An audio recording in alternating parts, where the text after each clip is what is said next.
Chapter 3 Karma Yoga, the path of selfless work.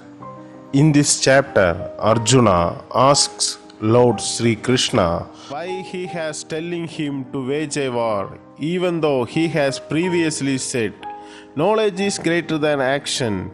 I want one path to follow, Krishna. Lord Krishna says, there are two paths to achieve enlightenment or wisdom. Number 1, Jnana Yoga, the path of knowledge, for those inclined towards contemplation. And number 2, the path of work, for those who incline towards action. He continued by saying the following to Arjuna: no one can remain even for a moment without doing work or action.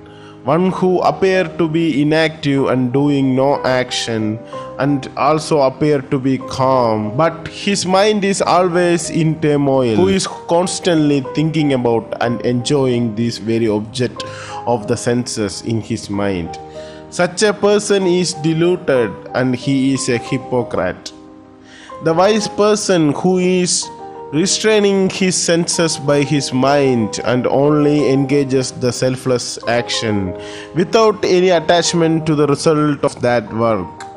Always keep working, always do your work, because action is better than inaction.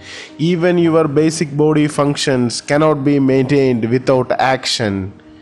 You should do your work for the common good and also for the maintaining the law of nature, and should not hesitate to work. The person who is full of ego thinks that he is the doer of the action, but the action is actually performed by the nature. It's the interaction of nature with our senses and its objects actually cause the work. But the person who gets confused by the activities of nature, he gets attached to those activities, then he comes under their bondage. Your actions are completely fix your consciousness in the self, in the Atma. Therefore, extinguish all your desire. Follow my teachings. This will release you from the bondage of action. Then Arjuna asked Krishna, what is it that drives man to commit sin? Lord Krishna replies, it was his desire and anger. These two things will lead man to his downfall. Desire causes man to choose what he thinks to be good for his sense. That will go against the supreme truth. Therefore, follow the path of true wisdom. In this chapter, we can understand the importance of selfless work. We think that work is actually done by us. This is the play of our own ego. Think about it. The food we eat, are this food actually made by us alone? Nature played a significant role in this. The rainfall, the fertility of soil, sun, etc. The nature is doing so many selfless work. We simply reap the benefit of that work and calling it our work. Of course, we have to put some work in the field to produce food. But without the blessing of nature, those work have no effect. We are sowing seed in the soil.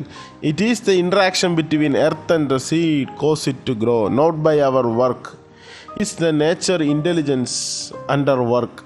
We are all part of this nature and the whole universe. If we think ourselves separate from the nature, we are the number one fool in the world.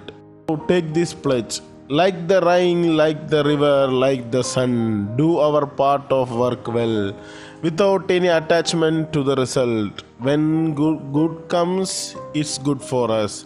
Otherwise, it's okay. Thank you for watching.